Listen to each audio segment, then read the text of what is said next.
สวัสดีค่ะวันนี้โบจะพามาทำขนมเปียกปูนใบเตยบีบดอกสูตรนี้รสชาติหวานกำลังดีหอมกลิ่นใบเตยแท้ๆตัวเนื้อขนมเนียนนุ่มละมุนละลายในปากพร้อมบอกวิธีบีบเป็นดอกสวยๆทำตามง่ายๆไม่ยุ่งยากเลยค่ะจะทำกินเองที่บ้านหรือว่าทำขายรับรองว่าอร่อยไม่ผิดหวังแน่นอนเดี๋ยวเรามาเริ่มทำกันเลยนะคะ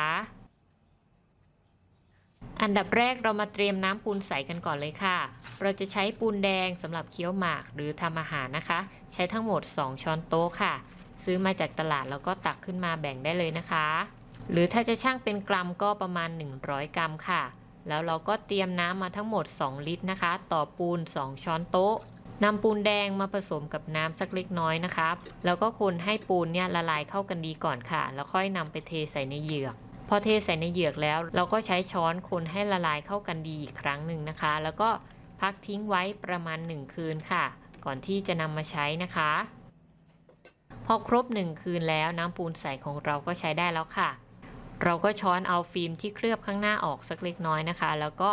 รินใส่ภาชนะที่เราจะใช้ได้เลยค่ะเราจะใช้น้ำปูนใสในสูตรนี้ใช้ทั้งหมด 1,500 มิลลิลิตรนะคะพอเตรียมน้ำปูนใสเสร็จเรียบร้อยแล้วเราก็มาเตรียมใบเตยกันเลยค่ะเราจะใช้ใบเตยหอมใช้ทั้งหมดประมาณ30ใบนำไปล้างทำความสะอาดแล้วหั่นให้เป็นท่อนๆใส่ในเครื่องปั่นได้เลยค่ะแล้วใส่น้ำปูนใส 1,500 มิลลิลิตรนำไปปั่นให้ละเอียดดีแล้วนำมากรองด้วยผ้าขาวบางค่ะ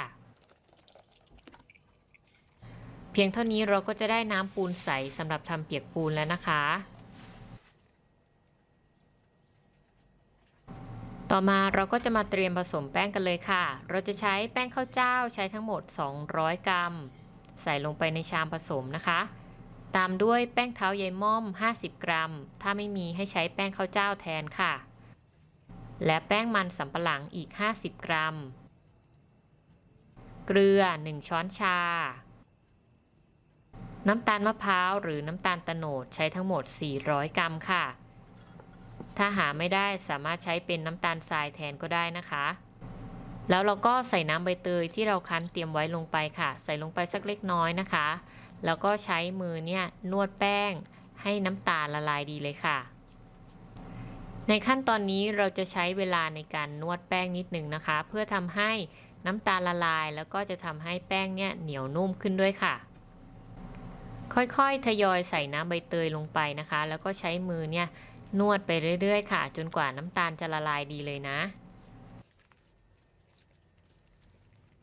พอน้ำตาลละลายดีแล้วเราก็ใส่น้ำใบเตยที่เหลือลงไปได้เลยค่ะ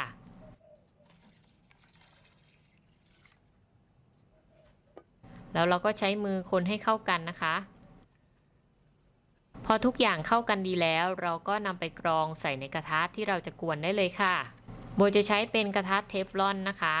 ถ้าไม่มีเราสามารถใช้หม้อหรือว่าใช้เป็นกระทะทองเหลืองก็ได้ค่ะเมื่อเรากรองเสร็จเรียบร้อยแล้วให้เราเปิดไฟกลางแล้วเราก็จะใช้ไม้พายเนี่ยกวนไปเรื่อยๆค่ะในขั้นตอนนี้เราจะใช้เวลากวนอยู่ประมาณ40นาทีค่ะใช้ไฟกลางค่อนไปทางอ่อนเนี่ยกวนไปเรื่อยๆนะคะพอผ่านไปสัก10นาทีตัวเนื้อแป้งของเราก็จะเริ่มจับกันเป็นริ่มๆแบบนี้แล้วค่ะเราก็จะกวนไปเรื่อยๆนะคะจนกระทั่งตัวแป้งเนี่ยสุกใสดีเลยค่ะ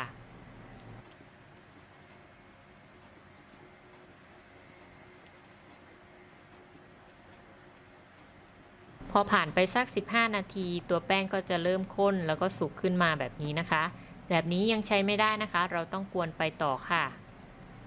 ในขั้นตอนการกวนนี้โบจะไม่ตัดคลิปออกเยอะมากนะคะเพราะว่าอยากให้เพื่อนๆเห็นด้วยว่าเวลาที่เรากวนไปเนี่ยตัวหน้าตาของขนมจะเป็นยังไงนะคะมันจะค่อยๆจับกันเป็นก้อนๆแบบนี้ค่ะก็อย่าเพิ่งตกใจนะให้กวนต่อไปตามเวลาที่เราตั้งไว้ค่ะคือ40นาทีนะคะกวนไปเรื่อยๆค่ะเดี๋ยวขนมของเราก็จะเนียนขึ้นมาเองนะคะ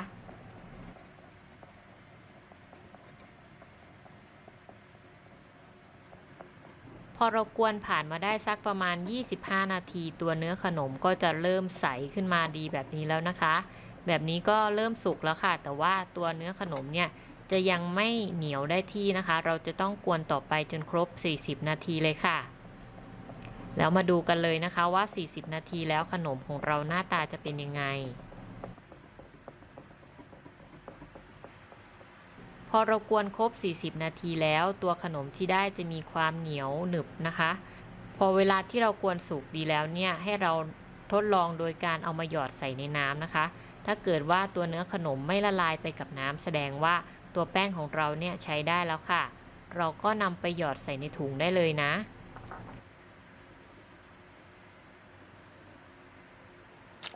เราจะใช้ถุงบีบขนาด20 คูณ 32 เซนค่ะ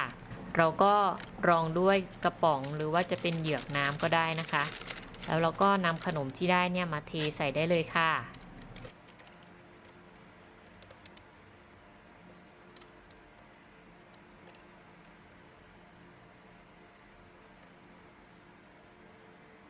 ในขั้นตอนนี้โบทำได้ทั้งหมด3ถุงบีบนะคะพอเรานำขนมใส่ถุงบีบเรียบร้อยแล้วเราก็จะนำขนมเนี่ยมาใส่ในถุงบีบซิลิโคนอีกชั้นหนึ่งค่ะโบจะใช้เป็นหัวบีบเบอร์350นะคะเป็นหัวบีบรูปดอกไม้ค่ะเราก็ใส่หัวบีบลงไปในถุงซิลิโคนอีกทีหนึ่งนะแล้วเราก็ตัดปากถุงบีบได้เลยค่ะตัดปากให้กว้างนะคะเวลาที่เราบีบออกมาเนี่ยจะได้เป็นดอกสวยค่ะแล้วเราก็นำขนมที่ได้ไปบีบเป็นดอกได้เลยวิธีบีบดอกเราก็จะเริ่มจุดจากตรงกลางค่ะแล้วก็หมุนไปตามด้านที่เราถนัดนะคะใครถนัดด้านซ้ายก็หมุนซ้ายถ้าใครถนัดด้านขวาเราก็หมุนด้านขวาค่ะหมุนให้เป็นรูปทรงดอกกุหลาบแบบนี้เลยนะคะดอกแรกๆอาจจะยังไม่ค่อยสวยค่ะเดี๋ยวเราหมุนไปสัก10 ดอกเนี่ยเริ่มสวยแล้วค่ะเริ่มคุ้นมือนะคะเราก็บีบไปจนครบเลยนะคะสูตรนี้โบบีบดอกได้ทั้งหมด56 ดอกพอดีเลยค่ะในส่วนของภาชนะที่เราจะใช้ในการบีบดอกเนี่ยให้เราบีบใส่ถาดนะคะเวลาที่ตัวขนมเซตตัวเนี่ยจะได้แกะออกจากถาดได้ง่ายค่ะพอเราบีบดอกเสร็จเรียบร้อยเราก็วางพักไว้ให้ตัวขนมเนี่ยเซตตัวเย็นลงนะคะพอขนมเย็นลงก็จะสามารถแกะออกจากถาดได้ง่ายๆเลยค่ะ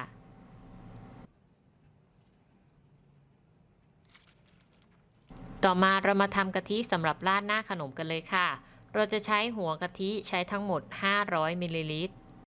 และใส่เกลือครึ่งช้อนชาและแป้งข้าวเจ้าอีก1ช้อนโต๊ะค่ะใช้ตะกร้อมือคนให้แป้งละลายดีก่อนนะคะแล้วเราก็จุดไฟกลางต้มไปจนกระทั่งตัวกะทิเนี่ยเดือดขึ้นมาดีแบบนี้เลยค่ะเราก็ใช้ตะกร้อมือคนไปด้วยนะคะเพื่อทำให้แป้งเนี่ยไม่จับกันเป็นก้อนค่ะพอแป้งสุกดีแล้วเราก็ดับไฟแล้วก็ตักเสิร์ฟได้เลยนะคะเราจะโรยด้วยงาขาวคั่วสักเล็กน้อยเพื่อความสวยงามนะคะแต่ถ้าใครไม่ชอบทานงาขาวเนี่ยก็ไม่ต้องใส่ก็ได้ค่ะโรยเล็กน้อยพอให้สวยงามก็พอนะคะเดี๋ยวเรามาดูตัวเนื้อขนมที่ได้กันเลยค่ะตัวเนื้อขนมเนี่ยมีความนุ่มเด้งนะคะแล้วก็สีสวยมากๆเลยค่ะเวลาที่เราทานเข้าไปเนี่ยแทบจะละลายในปากเลยนะคะแล้วที่สำคัญเนี่ยกลิ่นหอมจากใบเตยเนี่ยขึ้นมาหอมมากๆเลยค่ะเวลาที่เราจะทานเนี่ยเราก็จะทานคู่กับน้ำกะทิที่เราต้มเตรียมไว้ค่ะตัวขนมเนี่ยมีความหวานกำลังดีนะคะตัดกับหน้ากะทิเค็มมันอร่อยสุดๆไปเลยค่ะเพื่อนๆก็ลองไปทำตามกันดูนะคะสูตรนี้จะทำกินที่บ้านหรือว่าจะทำขายรับรองว่าขายดีลูกค้าติดใจแน่นอนค่ะถ้าใครชอบคลิปนี้ก็อย่าลืมกดไลค์กดแชร์กดติดตามเพื่อเป็นกำลังใจให้ช่องครัวแม่โบด้วยนะคะแล้วพบกันใหม่คลิปหน้าค่ะสวัสดีค่ะ